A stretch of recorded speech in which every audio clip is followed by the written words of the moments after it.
I'm Robert P. Fitton, and this is a quick synopsis of Harry Cobb, Intra Solar System Investigator and the Dust of Mars. Harry Cobb is en route to Mars from his office on the magnificent celestial colony Orbitus.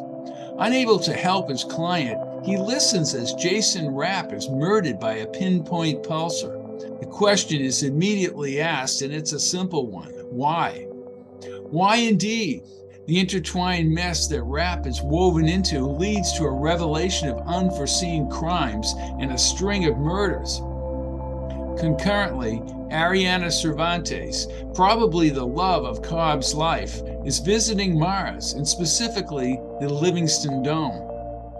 Cobb is drawn back 10 years to the reserve inside the Barsoom Dome and the time he spent in love with Ariana. For an unknown reason, she left the dome just before their scheduled departure. Despite repeated attempts to meet Ariana, she informed him she could not go forward with the relationship. All the old feelings now abound, and they finally spend time together. So the ever-professional Cobb is now embedded with his close friend, Inspector John Patno, into an expanding murder investigation. Linked into the list of possible suspects is an employee of the powerful Turcotte family, always at odds with Harry Cobb, even when he was at the Bureau. The setting for Cobb is Mars in the Intra solar system a couple of hundred years from now. Space travel is faster and safer. Artificial colonies have been built and humans live around the solar system. Mars, with its meager atmosphere, is inherently inhospitable. Fabulous domes have been constructed around the planet, connected by high-speed trains, but terrain vehicles, such as the one that Jason Rapp was in during a dust storm, also provide terrestrial navigation. The primary weapon is a pulsar, a mighty concentrated energy beam that is sometimes engineered into pinpoint pulsars. A pinpoint pulsar brought an agonizing end to the rogue Jason Rapp's life. And Patno and Cobb have worked together since his days at the Bureau. Patno has a wife named Gwen and several grandchildren, and he likes to attend real ball games and evolution of the game of baseball. And Patno is wild about cheesecake, even though the end result is evident on his waistline. I was very much influenced by Mars, first as a boy by viewing Mars in books at the library and studying the mysterious canals and ice caps.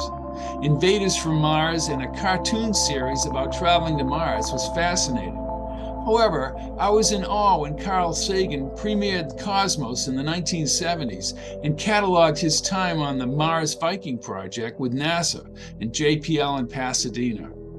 And he provided a unique historical perspective on the history and study of the planet Mars. Later, I was able to meet Ray Bradbury and have him autograph the Martian Chronicles. I had the motivation, and I decided to write a series about Mars, but added a twist by having my lead character be an investigator. How's this for a tease? Harry Cobb does not get taken in by Ariana's charms and returns to the Barsoom Dome. Thank you, Edgar Rice Burroughs and John Carter.